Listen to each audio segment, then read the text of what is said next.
جڑواں شہروں راولپنڈی اسلام آباد میں بھی گزشتہ 2 روز سے بارش کا سلسلہ جاری ہے۔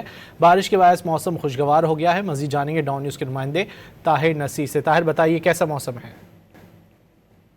جی بالکل، دیکھیں راولپنڈی اسلام آباد میں گزشتہ رات سے بارش کا سلسلہ جاری ہے اور اس وقت بھی راولپنڈی کے مختلف علاقوں میں موسلا دار بارش برس رہی ہے، گرج چمک کے ساتھ یہ بارش ہو رہی ہے۔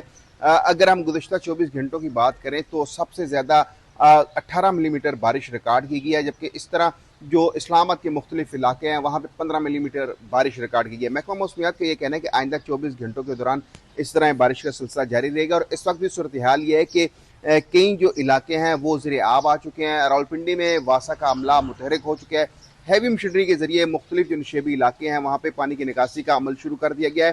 محکمہ موسمیات کا یہ کہنا ہے کہ آئندہ 24 گھنٹے کے دوران یہ بارشوں کا سلسلہ یہ اسی طرح جاری رہے گا، اور اس وقت بھی صورتحال یہ ہے کہ کئی ایسے علاقے ہیں جہاں پہ موسلادھار بارش برس رہی ہے، گرج چمک کے ساتھ یہ بارش ہو رہی ہے، اور جو ہے اس وقت صورتحال یہ ہے کہ جو علاقے زیر آب آئے تھے ان علاقوں میں پانی کی نکاسی کا عمل شروع کر دیا گیا۔ جبکہ اسلام آباد کی اگر ہم بات کرتے ہیں تو اسلام آباد میں جو ضیاء مسجد ہے اور اس سے ملکہ جو کوری روڈ ہے، اقبال ٹاؤن ہے، ان علاقوں میں جو پانی ہے وہ گھروں میں داخل ہونے کی اطلاع موصول ہو چکی ہے، اور اس وقت بھی راولپنڈی اسلام آباد کے مختلف علاقوں میں بارش جو ہے وہ برس رہی ہے۔ جی بہت شکریہ طاہر نصیر ان تفصیلات کے لیے۔